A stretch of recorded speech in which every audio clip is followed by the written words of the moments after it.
Hello, True Art Believers. Today, we're going to discuss how to do three-point perspective. Just like every time you start a perspective drawing, you want to set up your picture plane.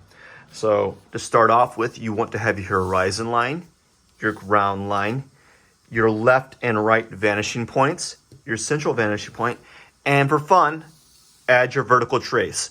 Now, your vertical trace are vertical lines that are right on top of your vanishing point left and vanishing point right. Now, previously we worked on vanishing 1-point perspective, 2-point perspective, and now we're going to be working on 3-point perspective. Now, what makes 3-point perspective different than 1 and 2 is instead of having 1 or 2 vanishing points, you actually introduce one more vanishing point to the equation, right? Now, as you can see, I've kind of already set up the 3-point perspective that I'm going to be working with. I have a very high ground line that was on purpose, and I have a very high third point. Now, the third point, like the third vanishing point that you are going to use can be placed anywhere above or below the horizon line. But a good rule of thumb is to have your third vanishing point line up with your central vanishing point. So as you can see, my third vanishing point lines up with my central vanishing point, like so. And that's just for stability visually. Now, where you place the third vanishing point above or below your horizon line is all dependent upon you, the artist. Now, a good rule of thumb for the third vanishing point is to have the vanishing point, your third vanishing point right here, the same distance between vanishing point left and vanishing point right. So this is 16 inches for between the vanishing point left and vanishing point right. So what I've done is I put the third vanishing point 16 inches from my central vanishing point or the horizon line. And I did that because it makes for a more stable and a more stable perspective. It doesn't seem so askew or obscure. So if you want more extreme angles, you either can what you can do to make a more extreme angle for your your 3-point perspective is bring the vanishing point lower on the horizon line or higher, depending on where you've put the third point. So if you have your third point below the horizon line, you bring it up higher and closer to the central vanishing point. If you're high up on the vanishing, your third vanishing point is high above, like this, you're going to drag it all the way down, and it's going to make for a more extreme angle. But for a good rule of thumb is to have your third vanishing point the same distance between vanishing point left and right, like this. So you want it about this length. So if your vanishing point left and central, your vanishing point right was this distance, you'd want your third vanishing point to be about this high, right? If you had it farther out, right, you'd want your third vanishing point to be farther out. And that just makes for a more stable perspective. So what you do is with 3-point perspective, your leading edge, that's the edge that's the closest to the viewer, is no longer going to be straight up and down. It's no longer going to be vertical. It is going to be at an angle because that leading edge or that edge or corner is going to go towards your third vanishing point right here, right? So that's your 1 point. Now your two other vanishing points that you're going to be using in 3-point perspective are your vanishing point left and vanishing point right.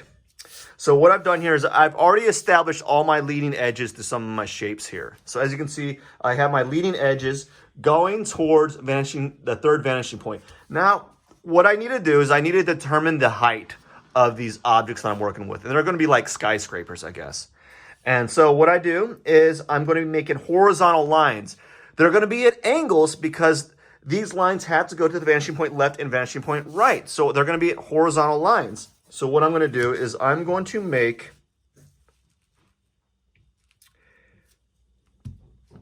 use this yellow marker here, and I'm going to make lines of convergence on this building right here towards the vanishing point left, right? So that's the edge of that building. And I'm going to follow suit here. I'm just going to have this other building kind of be on the same street, I guess, right? And I'm going to do the same to this side on this building that's closest to the viewer here, the leading edge. I'm going to do a line of convergence towards the vanishing point right, like this. And I'm going to do the same to this side right here, because I don't want to continue this line, because this right here is technically an alleyway that I've created. So I'm set up to have 3 skyscrapers, essentially. All right? So now what I want to do is I want to make these alleyways, these little streets with these buildings.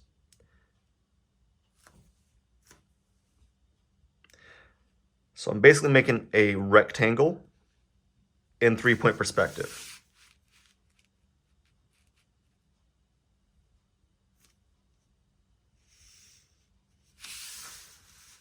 And if we want to, you can make like a little street, I guess.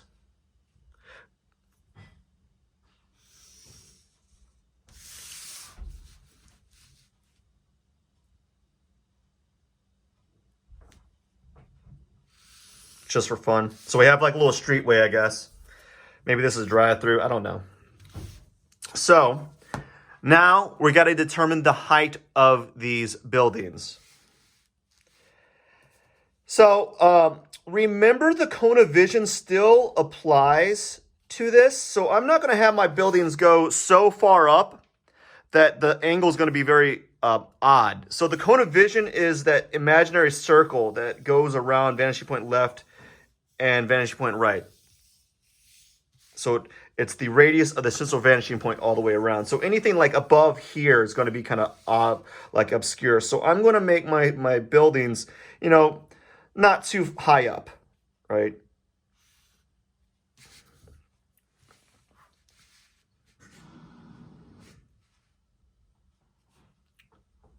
I'm going to add a little bit of variety here and not have them all the same height.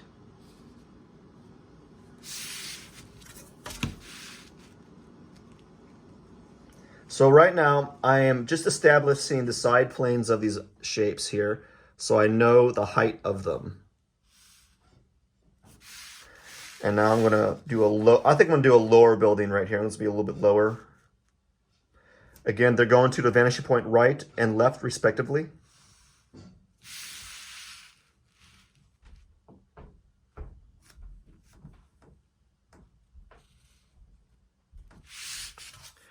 So as you can see, I've got the beginnings of like these buildings going into 3-point perspective.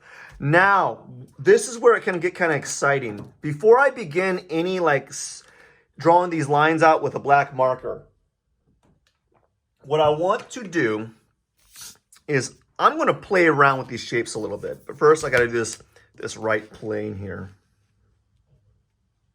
This building, I want to show it right here. So what I'm going to do is I'm going to do a little bit of cube division on this cube and on this cube. Actually, we're going to do it on all of them. So remember what cube division was? That was when you're using the you're finding the halfway point of the shape. And why I'm doing that is this: I want to use that to determine the halfway point of this rectangle here. And then I want to cut it in half again. So I want to make it into quarters. So we're going to say that this is like the halfway point, or close to. So now we have, or close, I'm kind of off, but that's fine. We're going to use that information and we're going to make another X right here, because I want to make like window planes or window panes. So I need to know the halfway points so I can make them all equal distanced, as opposed to just kind of arbitrarily placing them. And then I might use some of that information for something else a little later.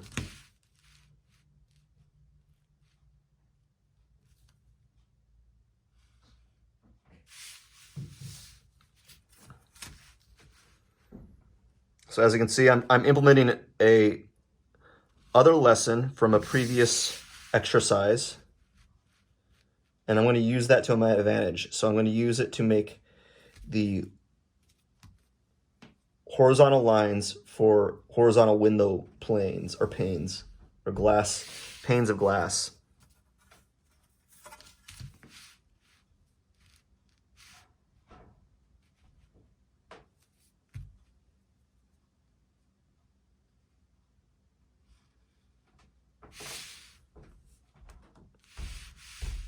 So as you can see, things are starting to form.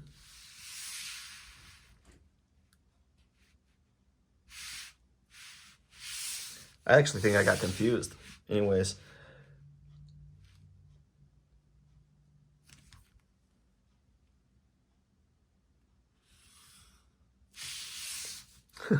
Look at all these lines. Look at all these lines to do something as simple as find the equal parts cutting into these quarters.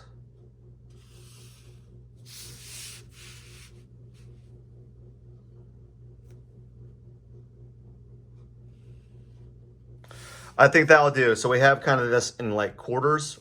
1, 2, 3, 4, 5. Oops. Anyways, it's close enough.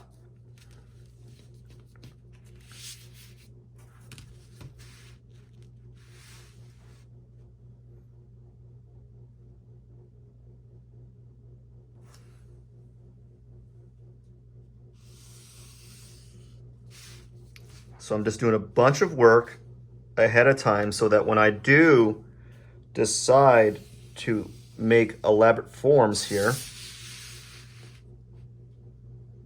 So again, this is deceiving because you're seeing this cut in half, right? In perspective. So even though this is technically the halfway point, but it's in perspective. So we're going to do it again right here. A lot of lines that you have to use to cut things into quarters.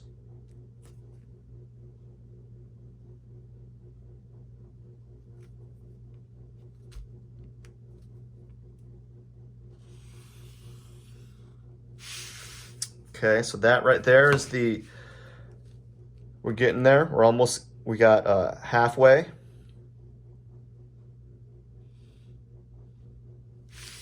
All right, now I'm going to use that information to cut it in the quarters right here.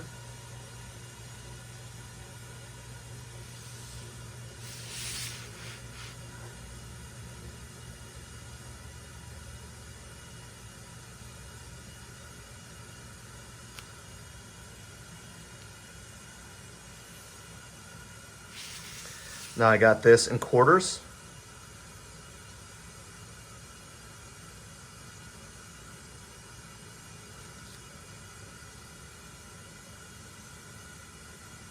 One, two, three, four. Although this is the quarter way right here, I need to cut in half.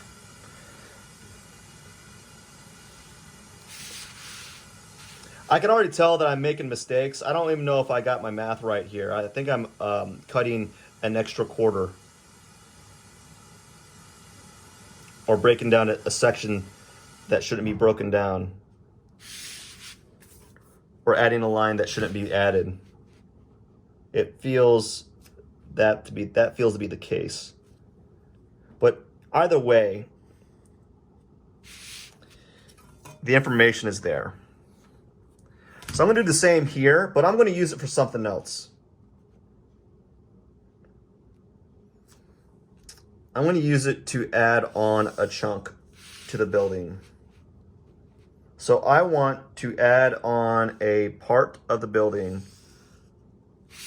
at relatively a halfway point.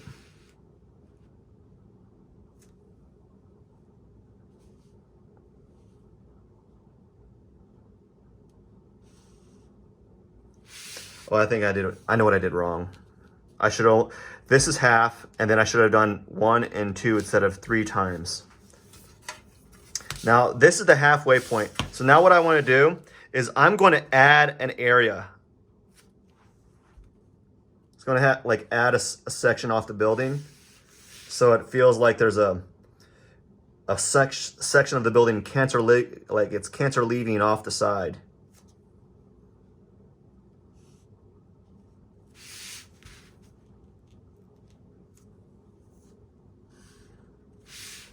Right?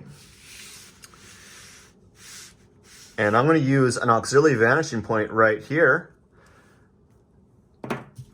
So this is an auxiliary vanishing point. So I'm introducing new things to just find the angle of this.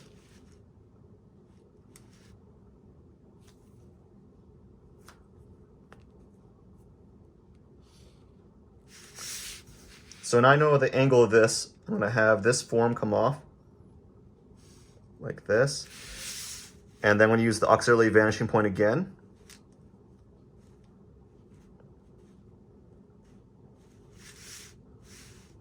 I think.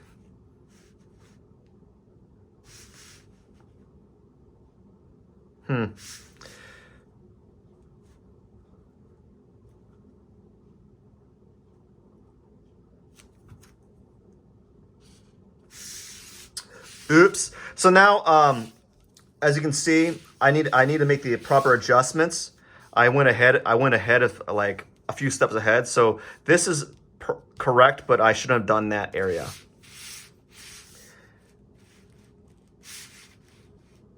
Do a little bit of more action here.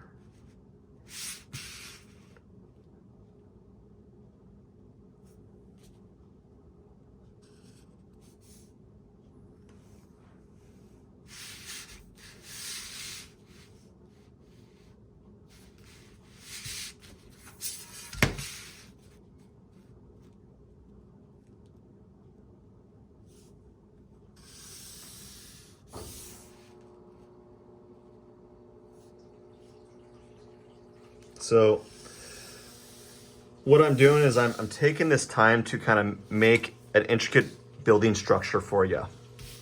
So what I want to do is introduce another auxiliary vanishing point right here. And then right here, the halfway point of this building, I want to have it tilted on this side.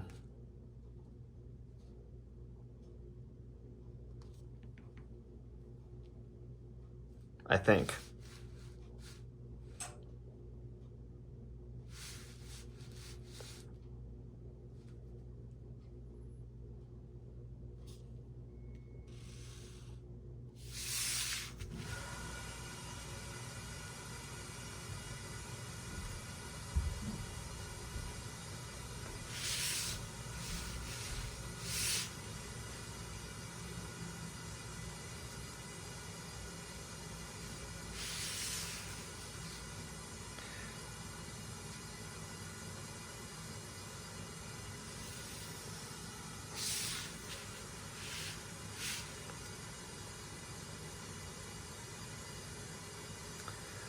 So with this method, you got to get really used to seeing through.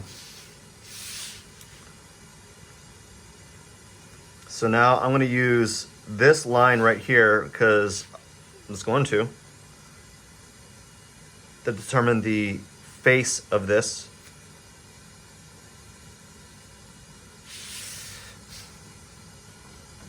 And it's going to go to the right vanishing point. So I'm getting very elaborate with this building here because it's closest to the viewer, and I thought it'd be kind of cool to have an elaborate line or elaborate building.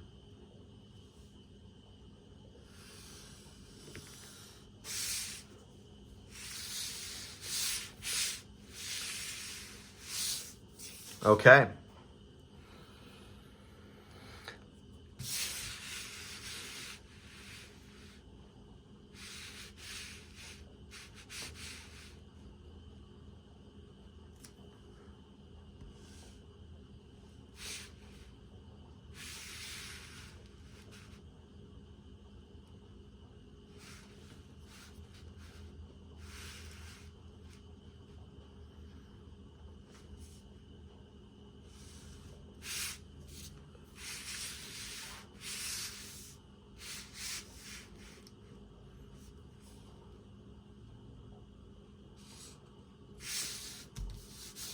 Okay, so what we're going to do is we're going to make this building now using 1 point perspective, or I mean 3 point,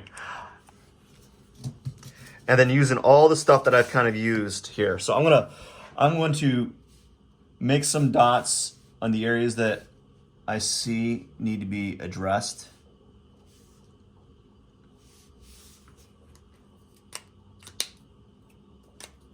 Oh, great.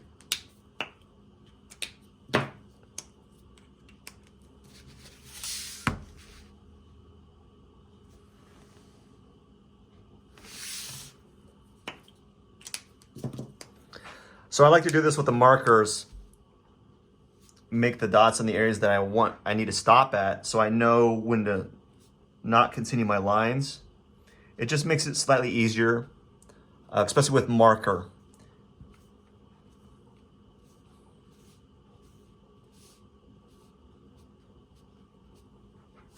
Right? Just makes it slightly easier.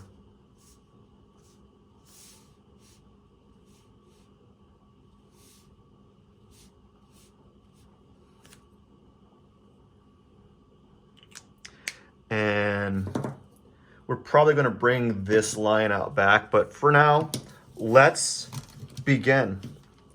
So we're going to actually utilize the vanishing point. So notice that this angle, this triangle is going all the way to the vanishing point 3, the third vanishing point.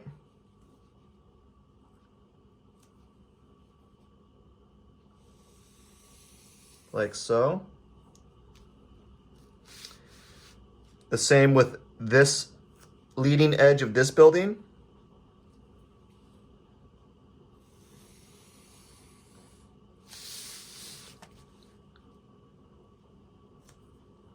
Like this.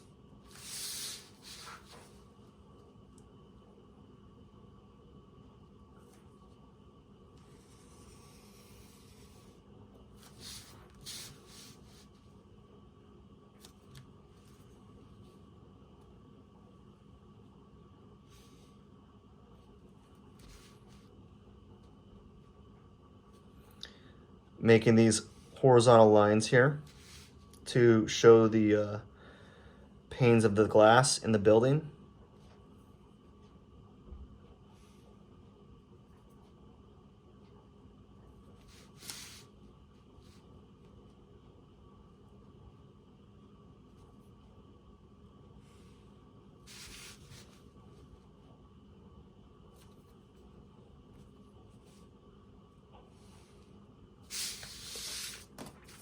So I need to address the other side.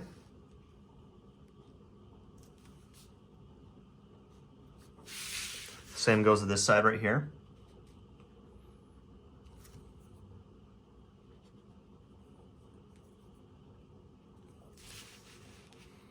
This isn't that bad. It's turning out decent. I'm pleased with how it's forming. As a simple like perspective exercise. But I wanted to show you how you can make buildings that are more than just giant rectangles, right? And how you can make windows a little bit, right? Like you can use the cube division to make the windows equidistant from each other. Instead of just kind of like having horizontal lines being happenstance.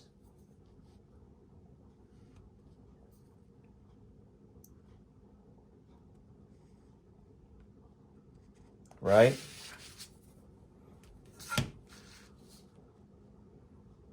So this line is going towards the vanishing point 3, the third vanishing point, up above, right?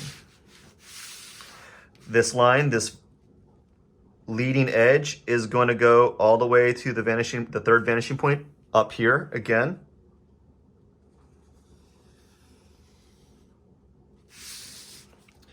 So right now I'm going to make the line of convergence to the left vanishing point, the bottom edge of this building.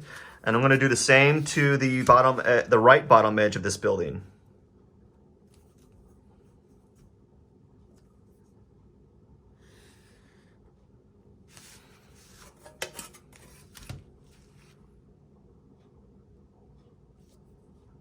like this.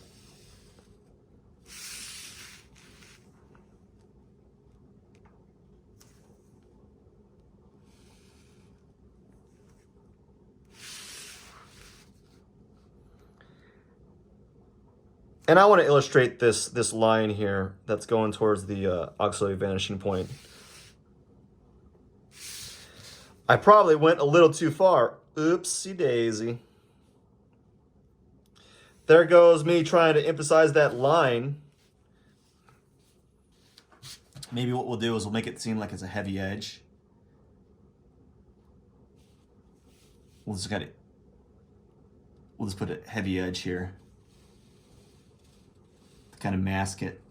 Oh no, I'm running into problems. Serves me right for trying to do, like, you know, perspective with markers. I keep saying that and then I keep messing it up. So maybe that we can just assume that, like, let's just pretend like this building has this like weird trim on the side just for fun.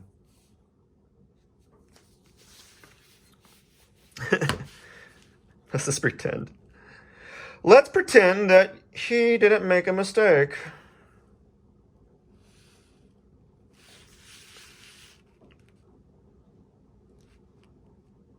So this angle is actually going to a auxiliary vanishing point right here. So an auxiliary vanishing point, an auxiliary vanishing point. So I use two auxiliary vanishing points in this perspective drawing. So I have 4 vanishing points that I've used.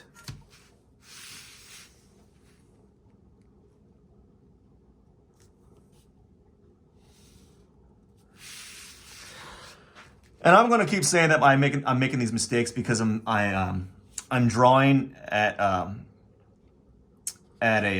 kind of a handicapped. I'm not going to lie. Every time I'm drawing, there's this ring right in front of my face.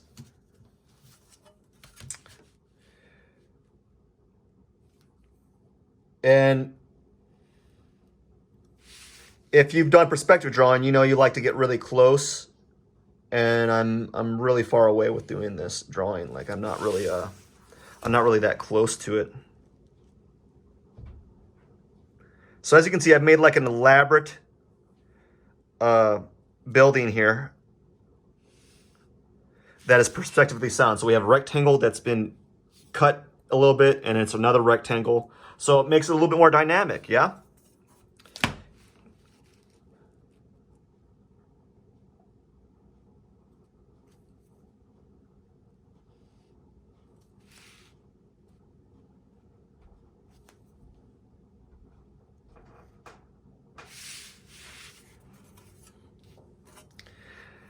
Okay, so now this last one, so again, what I want to do is I want to extend this back line here a little bit.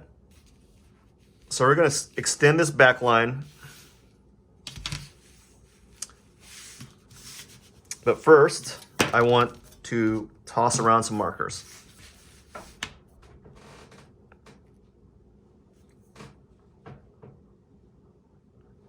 Defining the back of this rectangle. There we go. I'm going to go to the vanishing point 3, the third vanishing point up in the air. The eye in the sky type of thing. Little dot, little star. Define that back of that building there.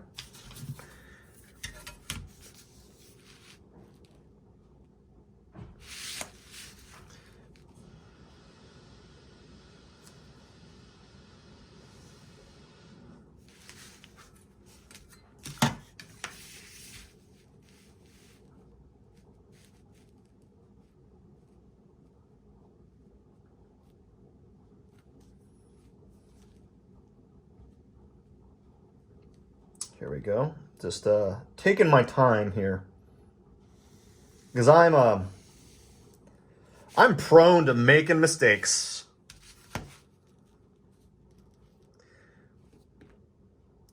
But I like to do them. The reason why I'm prone to it is because I tend to do things in series. So each one that I do afterwards, or like each preceding form, we're going to make this a little bit more elaborate. we're going to cut off that shape right here.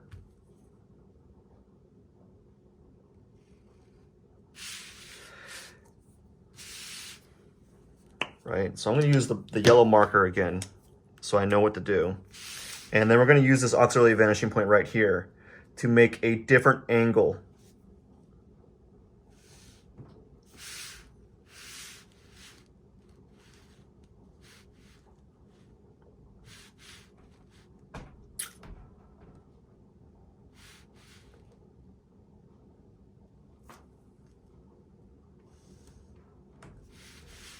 And so we're going to do it again. What I'm noticing is this angle of this right here, which means the top plane of this shape, you're not going to see.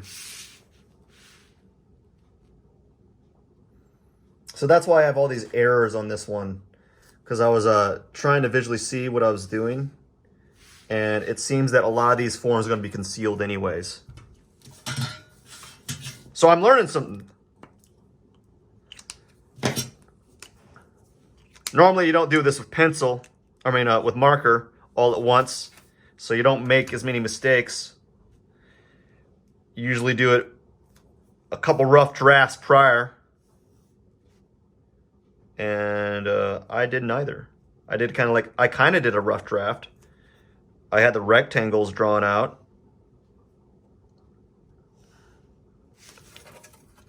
So as you can see, this line's going towards the third vanishing point up here. I'm going to use this rule to kind of demonstrate.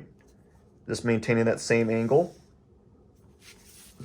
This bottom edge of this shape is going towards the vanishing point right. So I'm basically making this building that has like a hanging portion off the bottom on the side here. This line, these forms go to an auxiliary vanishing point on the right. And I'm going to draw it out so you can kind of see where it's going.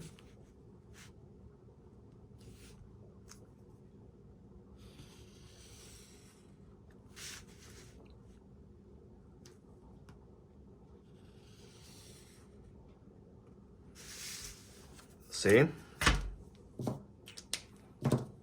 So this is going to an auxiliary vanishing point.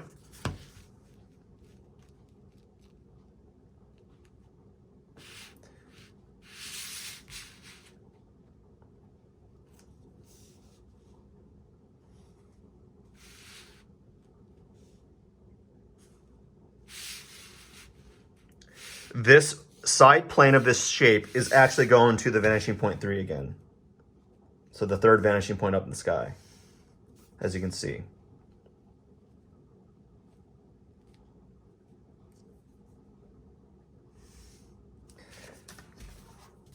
And this edge here, and this edge is going down to the vanishing point right. So notice all these actions I have to do. There's a lot of things you got to do just to make an interesting, like a semi-interesting shape. It's like, so this line is going to this auxiliary vanishing point on this side, on the left side here. I'm gonna draw it all the way out there to illustrate where it's going, so you know that it's going to a spot. It's not just an arbitrary angle. You can do that. You can make arbitrary angles. You can kind of get away with it, especially in three-point perspective.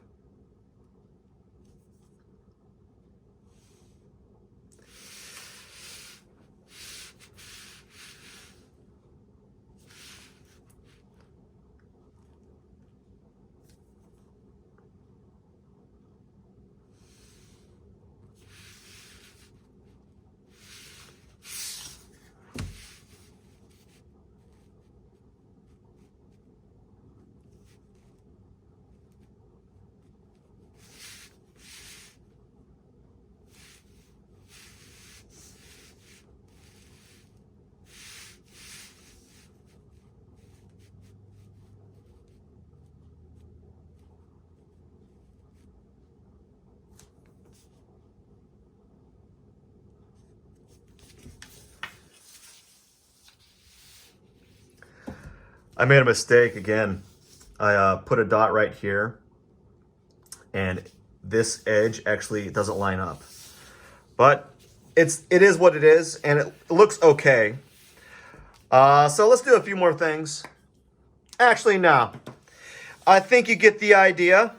So this is how you can use multiple points to kind of make elaborate forms, right? You can use cube division to develop your cubes in half or quarters like this. You can use cube division to remove a section of your building or structure or form. You can use an auxiliary vanishing point to define that edge or roof or bottom of an object like this, or top of an object like this. And then you have your vertical lines, your leading edges of your buildings going to your third vanishing point up here. So that is a way that you can use 3-point perspective. And those are some other ways how you can use those other perspective techniques that we've discussed in the past. So we had cube division and auxiliary vanishing points. Very useful to creating elaborate shapes and elaborate buildings. I hope you learned a lot. Thank you for stopping by. Have a wonderful day.